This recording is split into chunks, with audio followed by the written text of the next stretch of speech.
రామ్ గోపాల్ వర్మ సత్య cinema, company cinema, రక్త చరిత్ర cinema, Ram Gopal Varma శిష్యుడు అనురాగ్ కశ్యప్ తీసిన గ్యాంగ్స్ ఆఫ్ వసేపూర్ 2 పార్ట్స్, వీటికి యండమూరి వీరేంద్రనాథ్ గారు రచించిన డేగరెక్కల చప్పుడు అనే నవల, దాదాపు ఆ నవలలాగా కనిపించే కమల్ హాసన్ గారి విశ్వరూపం సినిమా, వీటన్నింటినీ కలిపి పర్ఫెక్ట్ గా దంచి ఒక అద్భుతమైన వంటకం తయారు చేసి దానికి జాతీయవాద భావాలు కలిపితే ఎలా ఉంటుందో అదే దురంధర్ సినిమా.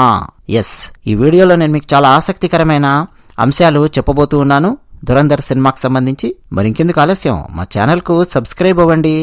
వీడియో చూసి చూడగానే నమ్మకంగా లైక్ బటన్ నొక్కే వాళ్లకు ప్రత్యేకంగా ధన్యవాదాలు చెప్తూ ఉన్నాను. కామెంట్ సెక్షన్లో మీ అభిప్రాయాలు రాసే వాళ్లకు కూడా ప్రత్యేకమైన ధన్యవాదాలు.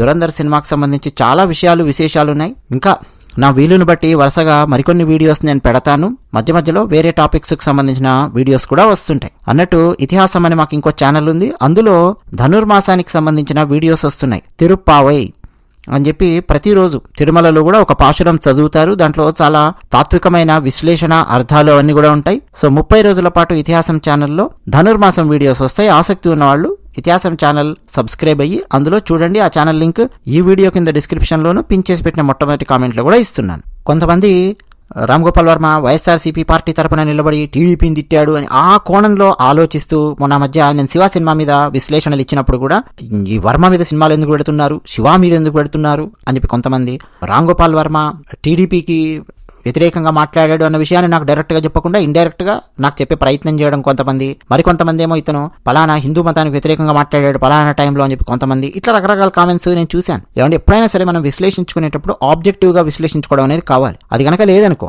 నేను కూడా టీడీపీ కార్యకర్తలాగా ఆలోచించాను అనుకోండి, రామ్ గోపాల్ వర్మ చేసినటువంటి గొప్ప కృషి, అతను ఇచ్చినటువంటి కంట్రిబ్యూషన్ ని పక్కన వాడేసి ఆలోచించాల్సి వస్తుంది. అది రాంగ్. అది లేదు వైసీపీ కార్యకర్తలాగా ఆలోచించాను అనుకోండి, అసలు నేను అఖండ సినిమా మీద రివ్యూ ఇస్తూ వీడియో కూడా పెట్టకూడదు. నేను వీడియో రివ్యూ ఇవ్వడం మాత్రమే కాదు, అఖండ సినిమా మీద ఇప్పటికి 4-5 వీడియోలు పెట్టాను, చూడండి అని చెప్పి. ఆబ్జెక్టివ్ గా ఆలోచించడము, ఆబ్జెక్టివ్ గా విశ్లేషించడం అనేది నేర్చుకోండి. అప్పుడు ఏ సమస్య ఉండదు. లేకపోతే ఏంటంటే ఇక ప్రతి ఒక్కరిని తిట్టుకుంటూ కూర్చోవాలి, ప్రతి ఒక్కరి మీద విద్వేషం చిమ్ముకుంటూ కూర్చోవాలి. ఎస్పీ బాలసుబ్రహ్మణ్యం గారి విగ్రహం అక్కడ రవీంద్రబాద్ లో పెట్టాలా అనగానే దానికి ఇంకేదో పట్టుకొచ్చారు, తెలంగాణ అన్న పదం వాడలేదు, అది పాటలో వాడలేదు, అందుకని పెట్టకూడదు అంటే మొత్తం బాలుగారు చేసిన కృషి మొత్తం గంగలో కలిపేయడమేనా? బాలుగారు శ్రీలంకకు వెళితే ఫ్లైట్ దిగంగానే కొన్ని 100 మంది పరిగెత్తుకొని వచ్చి బాలసుబ్రహ్మణ్యం గారికి నమస్కారం పెట్టారు. ఆయనేమి ఆ శ్రీలంక వాళ్ళ పాటలు పాడలేదు, తమిళ వాళ్ళకి కావాల్సినటువంటి పాటలు అవన్నీ ఏం పాడలేదు కదా, వాళ్ళ ఉద్యమానికి సంబంధించిన. అయినా సరే వాళ్ళందరూ రెస్పెక్ట్ ఇచ్చారు. ఎందుకంటే మాకు సేద తీరడానికి మీ పాటలు మాకు చాలా ఉపయోగపడ్డాయ్యా బాబు అని చెప్పి బాలుగారిని పైకెత్తారు. కర్ణాటకకు వెళ్తే బాలుగారిని ప్రేమిస్తారు. తమిళనాడులో బాలసుబ్రహ్మణ్యం గారి పేరు ఒక వీధికి పెట్టారు. మరి ఆయనేమి ద్రవిడియన్ భావజాలానికి సంబంధించిన పాటలు ఏమీ పాడలేదు, బయట ప్రైవేట్ పాటలు. తీవ్రంగా ఆలోచించామనుకోండి కొన్ని, ఇంకంతే, అందరినీ మనము ద్వేషించుకుంటూ తిట్టుకుంటూ కూర్చుంటాం. ఆ టాపిక్ ఒకటి వచ్చినప్పుడు ఆ టాపిక్ లో మనకు నచ్చలేదు, ఏమైంది విమర్శ, లాజికల్ విమర్శ, అది కూడా తార్కికమైనటువంటి పాయింట్స్ తో విమర్శ చేయాలి, పక్కన పెట్టేసేయాలి, గో హెడ్, ముందుకెళ్ళిపోవాలి. ఇక విషయానికి వస్తే డైరెక్ట్ గా రామ్ గోపాల్ వర్మకు దురంధర్ సినిమాకు ఏ సంబంధము లేదు. కానీ దురంధర్ సినిమా చాలా టెక్నికల్ బ్రిలియన్స్ ఉంది అని, చాలా కొత్తదనాన్ని చూపించింది అని చెప్పి మనం మాట్లాడుకున్నాం, చాలా చర్చ జరుగుతోంది. అయితే కథాపరంగా గనక మీరు గమనిస్తే రామ్ గోపాల్ వర్మ అంతకుముందు ముంబై అండర్ వరల్డ్ ఎలా ఎదిగిందో, ఎలా విస్తరించిందో అలాంటివన్నీ సత్య, కంపెనీ లాంటి సినిమాలలో చూపించాడు. సత్య సినిమాలో మరీ లో లెవెల్లో ఉండే వీధి రౌడీలు, గ్యాంగ్స్టర్స్, బిల్డర్స్ను డబ్బులు ఇవ్వమని బెదిరించడాలు, సినిమా మ్యూజిక్ డైరెక్టర్స్ను బెదిరించడాలు, అంటే బాలీవుడ్లో గ్యాంగ్స్టర్స్ ఏ విధంగా సినిమా వాళ్లను కూడా ప్రభావితం చేస్తారు, ఇవన్నీ మనకు సత్య సినిమాలో కనిపిస్తాయి. దాంతోపాటు గ్యాంగ్స్టర్స్ కు డైరెక్ట్ గా రాజకీయ నాయకులతో ఎలా సంబంధాలు ఉండేవి అనేది మనకు సత్య సినిమాలో కనిపిస్తుంది. అలాగే కంపెనీ సినిమాలో దావుద్ ఇబ్రహీం, చోటా రాజన్, ఈ చోటా షకీల్, ఈ గ్యాంగులు ఉంటాయి కదా, వాళ్ళకి సంబంధించి మనం చూడొచ్చు. కంపెనీ సినిమాలో చాలా powerful police officer Mohan Lal act చేశారు. శ్రీనివాసన్ పాత్ర ఉంటుంది. అసలు ఆ శ్రీనివాసన్ పాత్ర దెబ్బకు భయపడిపోయి పెద్ద పెద్ద గ్యాంగ్స్టర్స్ అయిన దావుద్ ఇబ్రహీం అంటే అజయ్ దేవగన్ పాత్ర, చోటా రాజన్ పాత్రలో ఉన్న వివేక్ ఓబెరాయ్, వీళ్ళందరూ భారతదేశం వదిలేసి వేరే దేశానికి పారిపోతారు. అంత పవర్ఫుల్ పోలీస్ ఆఫీసర్ కంపెనీ సినిమాలో ఉంటాడు. సుకుమార్ పుష్ప సినిమా గురించి నేను ఎందుకు చెప్పట్లేదంటే, రీసెంట్ టైంలో మన గ్యాంగ్స్టర్స్ లో చాలా గొప్ప సినిమా కదా పుష్ప. అవతల పోలీస్ ఆఫీసర్ ని స్విమ్మింగ్ పూల్లో వేసి ఆ స్విమ్మింగ్ పూల్లో మూత్రం వాస్తాడు. అవసరమైతే పోలీస్ ఆఫీసర్లకు వార్నింగ్ ఇస్తాడు. పోలీస్ ఆఫీసర్ల దగ్గర ఎలా పడితే అలా కూర్చుంటాడు, ఎలా పడితే అలా మాట్లాడతాడు, ఆయన చేస్తాడు. ఇక్కడ కూడా అక్షయ్ ఖన్నా 1-2 సందర్భాలలో పోలీస్ ఆఫీసర్తో ఇష్టం మాట్లాడతాడు. కానీ మాట్లాడిన ప్రతిసారి పోలీస్ ఆఫీసర్ బొంబార్డ్ అవుతాడు. పోలీస్దే ఓవరాల్ గా పై చేయి అవుతుంది, చట్టందే పై చేయి అవుతుంది తప్ప రెహమాన్ డెకాయిట్ అతనిది పై చేయి అవ్వదు. పోలీస్ ఆఫీసర్ పవర్ఫుల్ వ్యక్తి రంగంలోకి దిగిన తర్వాత రామ్ గోపాల్ వర్మ తన ఏ సినిమాలో కూడా ఈ సుకుమార్ పుష్ప తీసినట్టు పార్ట్ 1లు పార్ట్ 2లు ఇవన్నీ తీసుకుంటూ వెళ్లి ఒక గ్యాంగ్స్టర్స్ ను చాలా గొప్పగా చూపిస్తూ అలాంటి పనులేవి రామ్ గోపాల్ వర్మ ఎప్పుడూ చేయలేదు. చాలా న్యాచురల్ గా తీసుకుంటూ వచ్చాడు. అంటే ఒక పవర్ఫుల్ గ్యాంగ్స్టర్ ఉన్నాడు అంటే ఆ పవర్ఫుల్ గ్యాంగ్స్టర్ ని ఎదుర్కోవడానికి ఒక పవర్ఫుల్ పోలీస్ ఆఫీసర్ కూడా ఉంటాడు అదే సొసైటీ లోపల. కేవలం లంచాలు తీసుకునే పోలీసులు మాత్రమే కాదు, సిస్టమ్ కోసం స్ట్రాంగ్ గా పనిచేసే పోలీస్ ఆఫీసర్స్ ఉంటారు. టగ్గఫార్ లాగా ఇస్తారు, ఇచ్చి పడేస్తారు అనేది మనకు సత్య సినిమాలో కనిపిస్తుంది, కంపెనీ సినిమాలో కనిపిస్తుంది. అలాగే రక్త చరిత్ర సినిమాలో చాలా చాలా రాగా ఉండే హత్యలు రామ్ గోపాల్ వర్మ చూపించాడు. అప్పటి వరకు వచ్చిన ఇంద్ర, సమరసింహారెడ్డి, నరసింహనాయుడు ఇట్లా చాలా చాలా ఫ్యాక్షన్ సినిమాలు, సీమసింహము ఇవన్నీ చాలా వచ్చాయి. కానీ అందులో రానటువంటి ఇంపాక్ట్ రక్త చరిత్ర సినిమాలో చాలా భయంకరమైన ఇంపాక్ట్ క్రియేట్ చేసి పెట్టాడు. అంటే మనుషుల్ని ఎన్ని రకాలుగా చంపొచ్చో, ఎన్ని రకాలుగా చంపుతుంటారో, ఎన్ని రకాలుగా టార్చర్ పెడుతూ ఉంటారో రక్త చరిత్ర సినిమాలో మనకు చూపిస్తాడు. సేమ్ మనకు దురంధర్ సినిమాలో కూడా ఈ lorry gang, Rehman dacoit gang చేసేటటువంటి హత్యలు రక్త చరిత్ర సినిమాలో ఉండే హత్యలను తలపిస్తాయి. చాలా భయంకరమైనటువంటి హత్యలు చేస్తూ ఉంటారు. తలకాయలతో ఫుట్బాల్ ఆడ్డాలు, 10 కిలోల బాట్ ఉంటుంది కదా వెయిట్, దాంతో ఒక మనిషిని చాలా దారుణంగా తల మీద కొట్టి కొట్టి కొట్టి చంపడాలు ఇవన్నీ మనకు దురంధర్ సినిమాలో ఉంటాయి. అది కూడా వీధుల్లోనే చంపడాలు రక్త చరిత్రలాగా. ప్లస్ ఎలాగైతే ఒక గ్యాంగ్స్టర్ ఎదుగుకుంటూ వస్తాడో ఒక సత్య సినిమాలో గాని ఒక కంపెనీ సినిమాలో గాని ముంబైని ఎలాగైతే శాసిస్తారో సేమ్ దురంధర్ సినిమాలో లారీని శాసించే స్థాయికి అక్షయ్ ఖన్నా పాత్ర, రెహమాన్ డెకాయిట్ పాత్ర ఎదుగుతుంది. అతనికి రైట్ హ్యాండ్ గా అతని కజిన్ ఉమైర్ బెలూచ్ అతను ఉంటాడు. అఫ్ కోర్స్ అతని గ్యాంగ్ లోనే హీరో జాయిన్ అవుతాడు. ఇక్కడే మనకు యండమూరి వీరేంద్రనాథ్ గారి డేగరెక్కల చప్పుడు నవల సేమ్ దాదాపు దాన్ని పోలి ఉండే విశ్వరూపం కమల్ హాసన్ గారి సినిమా కొంత గుర్తొస్తుంది. ఇప్పుడు వీటిలో కూడా ఏంటంటే హీరో ఒక రా ఏజెంట్ ఉంటాడు.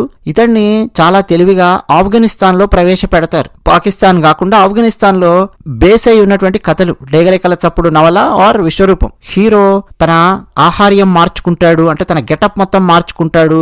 అక్కడికి వెళ్ళి ఇన్ఫిల్ట్రేట్ అవుతాడు, వాళ్లల్లో ఉంటాడు. ఇన్ఫర్మేషన్ అమెరికా వాళ్ళకి ఇవ్వడము, అణ్వాయుధాన్ని ఆఫ్ఘనిస్తాన్లో ఉండే తాలిబాన్లు ఎత్తుకురావాలి అని చెప్పి ప్రయత్నం చేస్తూ ఉంటే దాన్ని అడ్డుకోవడము, ఈ ప్రయత్నాలన్నీ ఈ నవలలోనూ అలాగే సినిమాలోను విశ్వరూపంలోనూ గూఢచారిగా ఉండే హీరో చేస్తాడు. అంటే విలన్ల గ్యాంగ్ లోపలికి ఇన్ఫిల్ట్రేట్ అవడం. ఎగ్జాక్ట్ గా మనకు దురంధర్ సినిమాలో కూడా అదే కనిపిస్తుంది. హీరో పాత్ర వేసిన రణ్వీర్ ఇన్ఫిల్ట్రేట్ అవుతాడు. కాకపోతే దురంధర్ ఒక కొత్త ఫ్లేవర్ ఎక్కడ తీసుకొచ్చిందంటే వర్మ తీసిన సినిమాలు ప్లస్ ఇంతకుముందు విశ్వరూపము దీనికి అంటే ఇంకో కొత్త ఫ్లేవర్ ఎందుకు వచ్చింది మనకు అంటే ఎక్కడ ఇన్ఫిల్ట్రేట్ అవ్వాలి అది పాయింట్.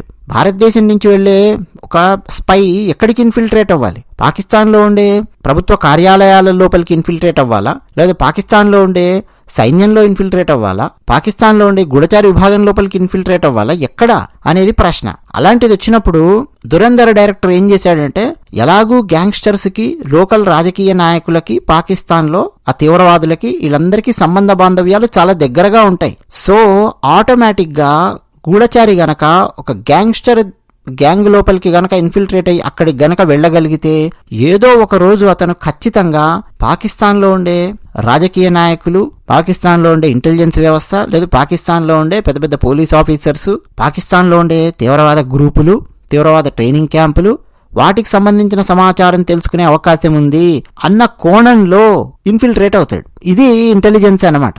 అంటే విశ్వరూపం లాంటి సినిమాలో డైరెక్ట్ గా వెళ్లి తాలిబాన్ నాయకుడి ఆ లీడరు ఆ గ్యాంగ్ లో కమల్ హాసన్ గారు జాయిన్ అవుతారు. కానీ ఇక్కడ డైరెక్ట్ గా భారతదేశాన్ని ధ్వంసం చేయాలి అనుకునే గ్యాంగులతో జాయిన్ అవ్వాలంటే ఒక గ్యాంగ్ కాదు కదా ధ్వంసం చేయాలి అని చెప్పి ఆలోచిస్తున్నది. రకరకాల తీవ్రవాద గ్రూపులు ఉన్నాయి, వాళ్లకు పాకిస్తాన్ యొక్క గూఢచారి విభాగం సహాయం చేస్తుంది, రాజకీయ నాయకులు సహాయం చేస్తున్నారు, చాలా పెద్ద తతంగం ఉంది. అందుకని చెప్పి మన కంపెనీ సినిమా పరిభాషలో లేకపోతే సత్య సినిమా లాంగ్వేజ్ లో మాట్లాడాలంటే మనోజ్ వాజ్పేయి దగ్గర ఆల్రెడీ రైట్ హ్యాండ్ గా జేడీ చక్రవర్తి ఉన్నాడు కదా సత్య సినిమాలో. రైట్ హ్యాండ్ అనొద్దాం, ఇద్దరు ఫ్రెండ్స్. ఆ పీకు మాత్రే గ్యాంగ్ లో గనక ఒక పోలీస్ గూఢచారి ఉండి ఉన్నాడు అనుకోండి, ఆటోమేటిక్ గా బీకు మాత్రే గ్యాంగ్ ఏం చేస్తోంది, ఏ రాజకీయ నాయకుడు వాళ్ళతో మాట్లాడుతున్నాడు, ఏం చేస్తున్నాడు అన్న విషయం తెలిసిపోతుంది కదా. అలాగే కంపెనీ సినిమాలో కూడా అజయ్ దేవగన్ దావుద్ ఇబ్రహీం పాత్ర వేశాడు. అజయ్ దేవగన్ దగ్గరికి ఇన్ఫిల్ట్రేట్ అవ్వగలిగాడు అనుకోండి, పాకిస్తాన్కి చెందినటువంటి గూఢచారి. సో వాడు ఎవరెవరితో మాట్లాడుతున్నాడు, ఏం చేస్తున్నాడు, ఏ పోలీసులతో మాట్లాడుతున్నాడు, ఏం చేయబోతున్నాడు అన్నది కూడా తెలిసిపోతుంది కదా. సో అలాంటి ఆలోచన అన్నమాట దురంధర్ సినిమా. అందుకని ఒక కొత్త ఫ్లేవర్ని తీసుకొని వచ్చింది.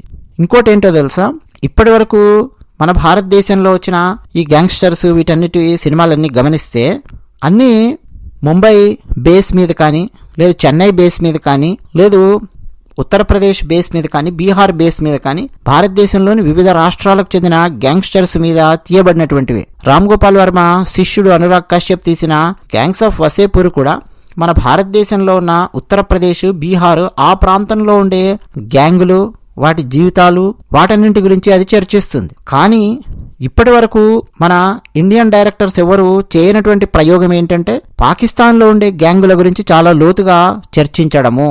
వర్మ కూడా ఇప్పటివరకు పాకిస్తాన్లో ఉండే గ్యాంగ్స్ గురించి చర్చించలేదు, ఎందుకంటే ఎక్కువగా తెలుసుకొని ఉండడు. వర్మ ముంబైలో ఉన్నాడు కాబట్టి తనకు తెలిసినటువంటి సమాచారము, తన లైఫ్ మొత్తం దాదాపు ముంబై గ్యాంగ్స్టర్స్ కు సంబంధించి వ్యవహారం కనుక్కోవడంలోనే ఆ టైం అనేది ఎక్కువగా గడిచింది. నిజానికి రామ్ గోపాల్ వర్మ కూడా అక్కడి నుంచి తను కాస్త ఆలోచన విధానాన్ని విస్తరించుకొని ఉంటే, అంటే పాకిస్తాన్ మీద కూడా వర్మ యొక్క దృష్టి కాస్త పడి ఉంటే నాకు తెలిసి ఈపాటికి ఆ లారీ గ్యాంగులు వాటన్నింటి గురించి తీసుండేవాడు. కానీ వర్మ డెఫినెట్గా ఒక గూఢచారిని తీసుకెళ్లి లారీ గ్యాంగ్లో ప్రవేశపెడితే భారతదేశానికి ఎలా సహాయం అవుతుంది అన్న కోణంలో 100% ఆలోచించి ఉండేవాడు కాదు. ఆదిత్యధర్ ఆలోచించాడు. కాస్త జాతీయ భావాలు ఉన్నటువంటి వ్యక్తి ఆదిత్యధర్. పైగా అమెరికా ఎలాగైతే సిఐఏ చేసిన గొప్ప గొప్ప సాహస కార్యాలు, విజయాలు వాటన్నింటి గురించి సినిమాలు తీస్తుందో, ఎలాగైతే ఇజ్రాయెల్ తాము చేసిన గొప్ప గొప్ప మిషన్స్, సాహస కృత్యాలు వాటన్నింటి మీద సినిమాలు ఎలాగైతే తీస్తుందో, ఇప్పుడు భారతదేశం అలాంటి సినిమాలు తీయడం మొదలెట్టింది. అంటే దాని అర్థం ఏంటో తెలుసా, భారతదేశంలో ఉండే అత్యున్నతమైనటువంటి అధికారులు వాళ్ళు కూడా ఈ ఆదిత్యధర్ సినిమా తీయడానికి కావాల్సిన సమాచారాన్ని వాళ్ళు అందిస్తూ ఉన్నారు. దానికి కావాల్సింది బాగా గ్యాదర్ చేస్తూ ఉన్నాడు. ఊరి సర్జికల్ స్ట్రైక్స్ సినిమా మనం చూసినా, ఆర్టికల్ 370 సినిమా మనం చూసినా, ఇప్పుడు దురంధర్ సినిమా మనం చూసినా మనకు క్లియర్ కట్ గా అర్థం అవుతుంది. కొంత సమాచారము ఆదిత్యధర్కు భారతదేశంలో ఉండే సీనియర్ ఉన్నతాధికారుల నుంచి గనక రాకపోతే ఆ సమాచారాన్ని అతను పెట్టలేడు, తీయలేడు కొన్ని సీన్స్ లో. సో అది కూడా మన భారతదేశంలో ప్రస్తుతం జరుగుతోంది. అంటే భారతదేశం ఏమనుకుంటోంది అనేది భారత్ యొక్క నేరేటివ్ ను ప్రపంచానికి చెప్పాలి కదా, అదే జరుగుతోంది ప్రస్తుతం. నేను ఇంతకుముందు చెప్పిన ఆ విశ్వరూపము వాటన్నింటిలో గూఢచారి ఆఫ్ఘనిస్తాన్కి వెళ్ళడము, తాలిబాన్స్ ఆ బేస్ మీద తీయబడ్డాయి. అవన్నీ కూడా ఎట్లా అమెరికా వచ్చి ఆఫ్ఘనిస్తాన్ని నాశనం చేసింది, ఎట్లా GPS ట్రాకర్ తీసుకెళ్లి ఆ తాలిబాన్స్ ఉండే గుహల లోపల పెట్టారు, ఎట్లా తోరాబోరా గుహల్లో బిన్ లాడెన్ని పట్టుకోవడానికి సహాయ సహకారాలు అందించారు భారత గూఢచారులు సిఐఏతో కలిసి, ఇట్లాంటివన్నీ తీసే ప్రయత్నం చేశారు. కానీ డైరెక్ట్ పాకిస్తాన్కి సంబంధించి తీసే ప్రయత్నాలు ఎవరు చేయలేకపోయారు. నేను ఇంతకుముందు మోహన్ లాల్ గారి గురించి చెప్పాను. ఎందుకు చెప్పాను అంటే, ఎప్పుడైనా అండి అది భారతదేశమా, పాకిస్తానా, భారత్ పాకిస్తాన్కి శత్రుదేశమా, ఇది కాసేపు పక్కన పెట్టేయండి మీరు. మన దేశానికి మిత్ర దేశాలు ఉంటాయి, శత్రు దేశాలు ఉంటాయి, న్యూట్రల్గా ఉంటాయి. ఈ రోజు మిత్రులుగా ఉండి రేపు శత్రువులు అయ్యే వాళ్ళు ఉంటారు, గెలుక్కునే వాళ్ళు ఉంటారు, ఇట్లా రకరకాలు ఉంటాయి. కానీ ఫస్ట్ ఆ దేశం గురించి మీరు ఆలోచించండి. భారతదేశాన్ని కాసేపు పక్కన పెట్టి ఆ దేశంలో కనుక గ్యాంగ్స్టర్స్ ఉన్నారనుకోండి, డెవలప్ అవుతున్నారనుకోండి, డెఫినెట్ గా అక్కడ కూడా ఒక పవర్ఫుల్ పోలీస్ ఆఫీసర్ శక్తి అనేది ఉద్భవిస్తుంది. ఆ పోలీస్ ఆఫీసర్ను కొంతమంది రాజకీయ నాయకులు ప్రయోగించి ఉండవచ్చు, ఈ గ్యాంగ్స్టర్ గాడు మాకు అడ్డొస్తున్నాడు కాబట్టి వాడిని తొలగించు అని చెప్పి, లేదా పోలీస్ ఆఫీసర్కు ఉండే ఆ పర్సనల్ మారల్స్ అనండి, పర్సనల్ ఇంటిగ్రిటీ అనండి, దాంతో కావచ్చు ఒక పవర్ఫుల్ పోలీస్ ఆఫీసర్ పుట్టి ఆ గ్యాంగ్స్టర్స్ను, గ్యాంగ్ను తొక్కి నారదీసే ప్రయత్నం కూడా డెఫినెట్గా ప్రతి దేశంలో జరుగుతుంది. మీరు దక్షిణాఫ్రికాకు సంబంధించిన సినిమాలు కొన్ని చూసినా, లేదు దక్షిణ అమెరికాలోని కొన్ని దేశాలకు సంబంధించిన సినిమాలు చూసినా మీకు అది అనిపిస్తుంది. నిజానికి గ్యాంగ్స్ ఆఫ్ వసేపూర్ సినిమా నేను చూసినప్పుడు సౌత్ అమెరికాలోని ఒకానొక దేశానికి చెందిన ఒక పర్టికులర్ సినిమా ఉంది. టక్కున నాకు ఇప్పుడు పేరు గుర్తు రావట్లేదు, అంతకుముందు ఒకసారి చెప్పాను నేను మీకు, మళ్ళీ గుర్తొచ్చినప్పుడు చెప్తాను. అర్జెంటీనా బేస్ మీద తీసినటువంటి సినిమా అనుకుంటున్నాను అది. అందులో పిల్లలు ఉంటారు, అంటే చిన్నప్పటి నుంచే ఎట్లా వాళ్ళు గ్యాంగులుగా తయారవుతారు, వాళ్ళ పేర్లు కూడా విచిత్రంగా ఉంటాయి. థర్మామీటర్, స్కేల్, ఈ టైప్లో ఒక్కొక్కటి పేర్లు పెట్టుకోవడము ఇలాంటివి కూడా ఉంటాయి. సేమ్ అలాంటి ఫ్లేవర్నే గ్యాంగ్స్ ఆఫ్ వసేపూర్లో పెట్టాడు. అక్కడ కూడా ఏది దక్షిణ అమెరికా దేశాలలో కొలంబియా కావచ్చు, అర్జెంటీనా కావచ్చు, బ్రెజిల్ కావచ్చు, అక్కడ గ్యాంగ్స్టర్స్ పుట్టి హల్చల్ చేస్తూ ఉంటే అక్కడ కూడా పవర్ఫుల్ పోలీస్ ఆఫీసర్స్ వస్తారు, తొక్కిపెట్టి నారదీస్తారు. అంతెందుకు నార్కోస్ వెబ్ సిరీస్ గురించి మనం మాట్లాడినా, నార్కోస్ వెబ్ సిరీస్ కంప్లీట్గా అమెరికా ఇచ్చే నారేషన్ డైరెక్షన్లోనే ఉంటుంది. అసలు నార్కోస్ వెబ్ సిరీస్లో వాయిస్ ఓవర్ ఇచ్చేది ఎవరు అంటే అమెరికన్ DEAకి చెందినటువంటి అధికారులు, డ్రగ్ ఎన్ఫోర్స్మెంట్ అథారిటీకి చెందినటువంటి అధికారుల కోణంలో నార్కోస్ అనేది సాగుతుంది. మన సుకుమార్ తీసినటువంటి పుష్ప సినిమా, పుష్ప పక్కనుండేవాడు ఉంటాడే అసిస్టెంట్ గాడు, వాడి నేరేషన్తో సాగుతుంది. డిఫరెన్స్ చూడండి, మీకు ఎవరిస్తున్నారు నేరేషన్ అనే దాన్ని బట్టి కూడా మీకు ఆ ఫ్లేవర్ మారిపోతుంది. సో ఇప్పుడు భారతదేశము నేరేషన్ ఇస్తోంది దురంధర్ అనే సినిమా ద్వారా ఏం జరిగింది అనేది. అది ఒక గొప్పదనం. ఇందులో Sanjay Dutt powerful police officer పాత్రలో యాక్ట్ చేశాడు. భారతదేశానికి చెందిన పోలీస్ కాదు అతను, పాకిస్తాన్లో ఉన్నటువంటి police officer.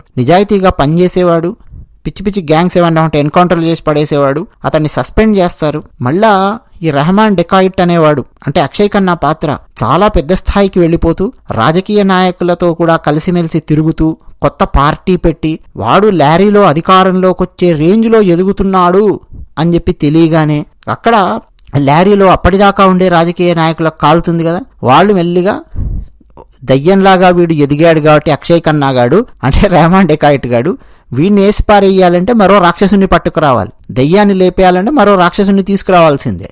Killing Veerappan cinema క్లైమాక్స్లో డైలాగ్ వస్తుంది, సేమ్ వర్మ సినిమానే అది కూడా. అంటే రాక్షసుని చంపాలంటే దయ్యంలాగా మారాలి, లేదా దయ్యాన్ని చంపాలంటే రాక్షసులాగా మారాలి. సో ఇప్పుడు ఒక రాక్షసుని పట్టుకురావాలరా అంటే అలాంటి పట్టుకురావాలి అని చెప్పి సంజయ్ దత్ను దింపుతారండి. చౌదరి అస్లాం పాత్ర సంజయ్ దత్ది.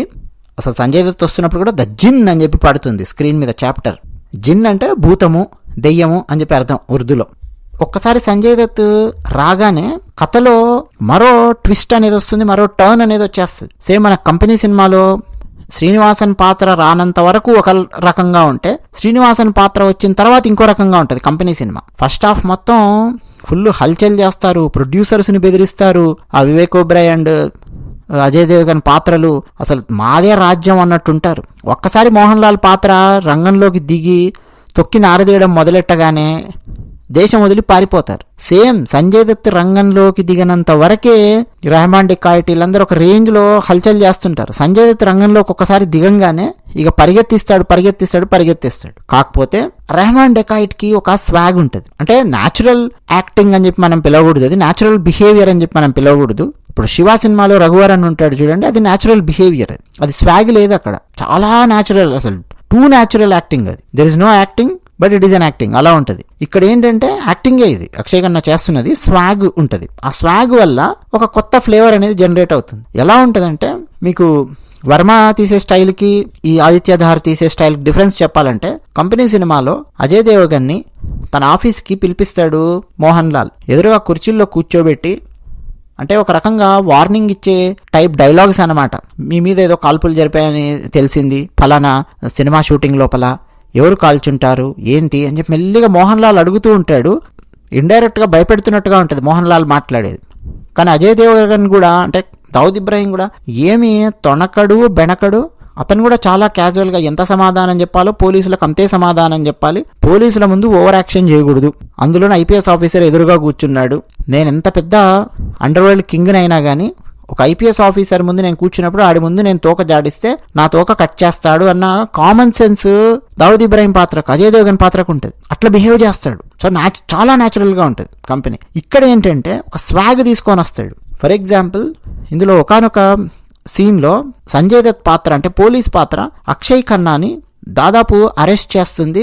ఆ వ్యాన్లో ఒక సీన్ ఉంటుంది. సంజయ్ దత్ అంటాడు ఈ అక్షయ్ ఖన్నాతో, 12 సాల్ ఇంతజార్ కియా తెరే ఖూన్ కి చిట్టే అప్నీ ఖమీజ్ పర్ దేఖ్నే కే లియే అని చెప్పి అంటాడు. వెంటనే అక్షయ్ ఖన్నా డైలాగ్ ఏంటో తెలుసా, చాలా స్వాగ్తో, రెహమాన్ డకాయిట్ కా ఖూన్ ఎస్పీ సాబ్ తమీజ్ సే బహానా అని చెప్పి అంటాడు.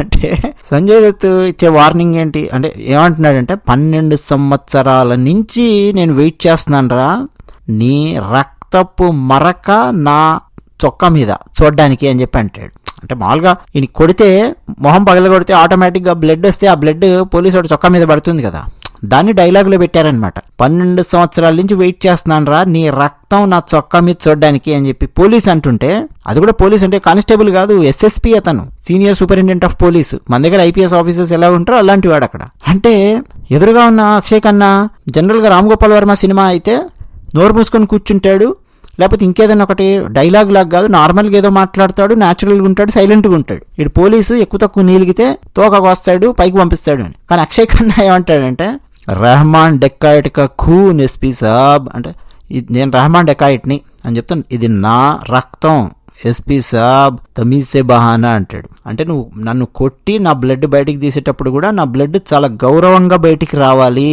ఎందుకంటే నేను రెహమాన్ డెకాయిట్ని. ఇది స్వాగ్ అనమాట, అంటే పుష్ప టైప్ ఆఫ్ స్వాగ్ ఇది.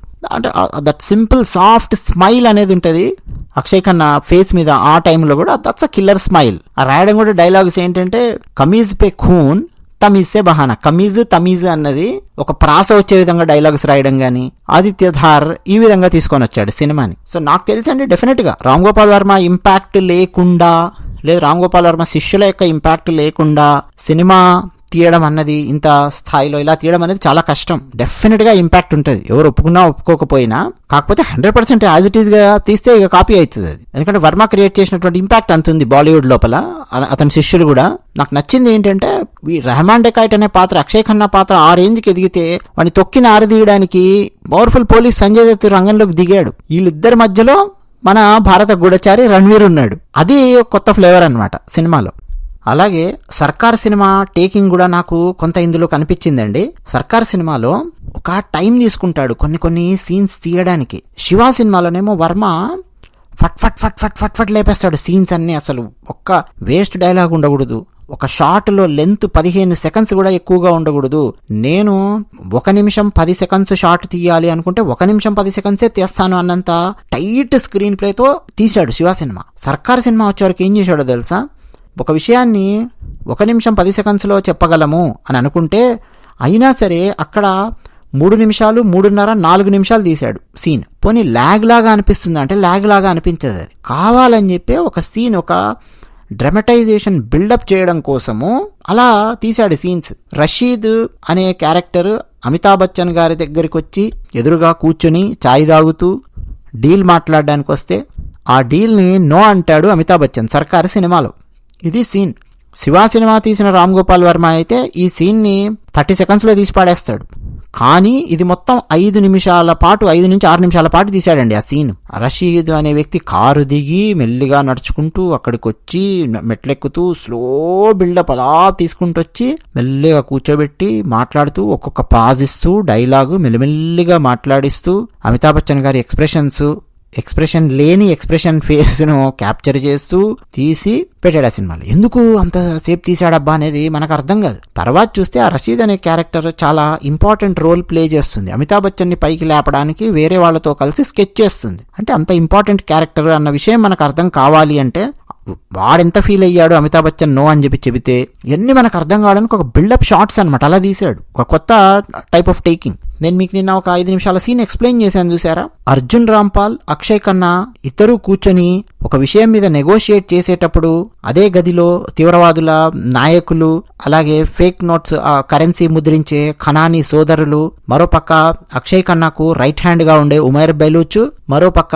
ఎడం వైపు అక్షయ్ ఖన్నాకు మన భారత గూఢచారి రణ్వీర్, వీళ్ళందరూ ఆ గదిలో ఉంటారు. అది ఎంత కూల్ గా తీస్తాడు సీన్ అంటే, నెమ్మదిగా అక్షయ్ ఖన్నా లోపలికి రావడము, లోపల క్యాజువల్ గా మాట్లాడుకోవడము, ఆ తర్వాత ప్రశాంతంగా అర్జున్ రాంపాల్ లోపలికి రావడము, ప్రశాంతంగా వచ్చి కూర్చోవడము, క్యాజువల్ ఐస్ బ్రేకింగ్ టాక్, ఆ తర్వాత డీల్ మాట్లాడుకోవడము. ఆ డీల్ మాట్లాడేటప్పుడు కూడా ఎక్స్ప్రెషన్ లెస్ ఫేస్తో అక్షయ్ ఖన్నా మాక్సిమం 90% కనిపించడము. ఆ లాస్ట్ పంచ్ మనదైతే ఆ కిక్ వేరప్ప టైప్లో మాత్రమే డైలాగ్ చెప్పి ఒక స్వాగ్, ఒక కిల్లర్ స్మైల్ అవన్నీ ఇచ్చి అక్షయ్ ఖన్నా మొత్తం ఆ సీన్ని తన వైపు తిప్పుకునేలా చేయడము. ఇదంతా అండి ఒక అద్భుతమైన పెయింట్ వేసినట్టు అన్నమాట సీన్ తీయడం అంటే. నాకు సర్కార్ సినిమా టేకింగ్ గుర్తొచ్చింది అప్పుడప్పుడు. మీకు ఒక డౌట్ రావాలి, డేగరికల చప్పుడు అంటున్నారు, విశ్వరూపం అంటున్నారు, అంతకుముందు హిందీలో భారత గూఢచారులు పాకిస్తాన్కి వెళ్ళినటువంటి సినిమాలు, స్పై థ్రిల్లర్స్, స్పై మూవీస్ రాలేదా అని మీరు నన్ను అడగొచ్చు. వచ్చాయండి. అంతకుముందు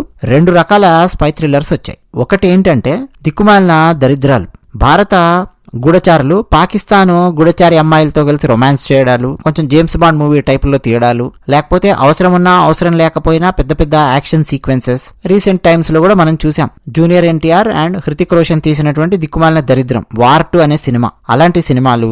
షారుఖ్ ఖాన్ పఠాన్ సినిమా, అందులో విలన్ ఎవరయ్యా ఫైనల్ గా పఠాన్ సినిమాలో అంటే భారత మాజీ రా ఏజెంటే పఠాన్ సినిమాలో విలన్ జాన్ అబ్రహం. షారుఖ్ ఖాన్ వెళ్ళి Deepika Padukone Pakistan ISI agent lady ఆ అమ్మాయితో రొమాన్స్ చేస్తాడు. ఇక టైగర్ సినిమాల గురించి అంటే సల్మాన్ ఖాన్ టైగర్ సినిమాల గురించి ఎంత తక్కువ మాడుకుంటే అంత మంచిది. పంజేరా నాయన అని చెప్పి పంపిస్తే సల్మాన్ ఖాన్ అదే భారత గూఢచారి, పాకిస్తాన్ గూఢచారి అమ్మాయి ఐఎస్ఐ అమ్మాయి కత్రినా కైఫ్ తో లవ్ లో పడి దేశాలు తిరుగుతూ రొమాన్సులు చేస్తూ క్యూబాలో సెటిల్ అవుతారు. ఇది టైగర్ సినిమా. ఇలాంటి దిక్కుమాలిన దరిద్రాలు లాంటి సినిమాలు కొన్ని వచ్చాయి. అంటే ఎక్కడ కూడా భారతదేశం యొక్క నారేషన్ ఏమనుకుంటుంది భారతదేశం అనేది కనిపించదు. అసలు ఆ గూఢచర్యం యొక్క ఫ్లేవర్ ఎక్కడ కూడా కనిపించదు ఈ సినిమాలలో. ఒక యాక్షన్, ఫైట్స్, రొమాన్స్, దిక్కుమాలిన దరిద్రాలు ఇవన్నీ కూడా నా దృష్టిలో ఏదో కాసేపు చూడడానికి టైంపాస్ చూడడానికి పనికొస్తాయి తప్ప అసలు సిసలైనటువంటి స్పై థ్రిల్లర్స్ కావు ఇవి. రెండో రకంవి కూడా వచ్చాయి. ఏంటంటే మిషన్ మంజు లాంటి సినిమా వచ్చింది ఒక 3-4 ఏళ్ల క్రితం. చాలా మంచి సినిమా. అజిత్ దోబల్ గారు 7 సంవత్సరాల పాటు పాకిస్తాన్ లో ఉన్నానని చెప్పారు చూసారా, వారు ఏమేం చెప్పారో దాని బేసిస్ మీద వచ్చినటువంటి సినిమాలు అలాంటివి గత 10 ఏళ్లలో అప్పుడోటి ఇప్పుడోటి అలా వస్తూ ఉన్నాయి. మంచి మంచి సినిమాలు కానీ వెబ్ సిరీస్లు కానీ, వాటిని కూడా మనం ఏం తక్కువ చేయాల్సిన అవసరం లేదు. మంచి సినిమాలు, మంచి వెబ్ సిరీస్లు ఉన్నాయి. ప్లస్ ఇప్పుడు ఇదేంటి అంటే ఒక భారీ స్థాయి క్యాన్వాస్ మీద వచ్చినటువంటి స్పై థ్రిల్లర్ అన్నమాట. స్పై థ్రిల్లర్ లో పూర్తిగా స్పై గురించే మాట్లాడతాడా సినిమా అంటే మాట్లాడు. గ్యాంగ్స్టర్స్ గురించి మాట్లాడతాడు, పాకిస్తాన్ లో ఉండే గ్యాంగ్స్టర్స్ గురించి మాట్లాడతాడు, వాళ్ళు ఏం చేశారు, ఎంత హల్చల్ సృష్టించారు అవన్నీ మాట్లాడతాడు. సత్య సినిమాలో వర్మ గనక డిస్కస్ చేసినట్టు ముంబై అండర్ వరల్డ్ గురించి, కంపెనీలో డిస్కస్ చేసినట్టు ముంబై అండర్ వరల్డ్ గురించి, ఈ సినిమాలో పాకిస్తాన్ అండర్ వరల్డ్ గురించి అసలు అద్భుతంగా డిస్కస్ చేస్తాడు. వాళ్ళు ఎట్లా రాజకీయ నాయకులతో టైఅప్ అయ్యారో డిస్కస్ చేస్తాడు. అందులోపలికి స్పై థ్రిల్లర్ ని చాలా నీట్ గా బ్లెండ్ చేసి పెట్టాడు. నాకు తెలుసండి పార్ట్ 2లో రణ్వీర్ చేసేటటువంటివే ఇంకా చాలా చాలా ఎక్కువగా ఉంటాయి. మనకు పార్ట్ 1లో రణ్వీర్ పాత్ర కంటే అక్షయ్ ఖన్నా పాత్ర ఎక్కువగా కనిపిస్తుంది. 100% నాకు గ్యారంటీగా నేను చెప్పగలను. నాకున్నటువంటి నవలలు చదివినటువంటి నాలెడ్జ్తో, సినిమాలు చూసినటువంటి నాలెడ్జ్తో పార్ట్ 2లో రణ్వీర్కి సంబంధించినవి ఈ స్పై చేసేవి చాలా చాలా ఉంటాయి. చాలా ఇంటెల్ ఇస్తాడు, చాలా చాలా తతంగం ఉంటుంది. Just wait and see. ఇంకా బాగుంటుంది పార్ట్ 2. మార్చ్ 2026లో పార్ట్ 2 రాబోతోంది అని చెప్పి ఆల్రెడీ ప్రకటించారు. So let us wait and watch. So company or Satya or Rakta Charitra are gangs of Wasseypur, ఈ సినిమాలన్నింటికి కాస్త ఎండమూరి డేగరెక్కల చప్పుడు లేకపోతే కమల్ హాసన్ గారి విశ్వరూపం సినిమా యొక్క ఫ్లేవర్ ఇస్తూ దానికి జాతీయవాద భావాలు కరెక్ట్గా కలిపి భారతదేశం ఇచ్చే నేరేషన్ని ప్రపంచానికి చూపించడమే దురందర్ సినిమా. అది విషయం. ధన్యవాదాలు.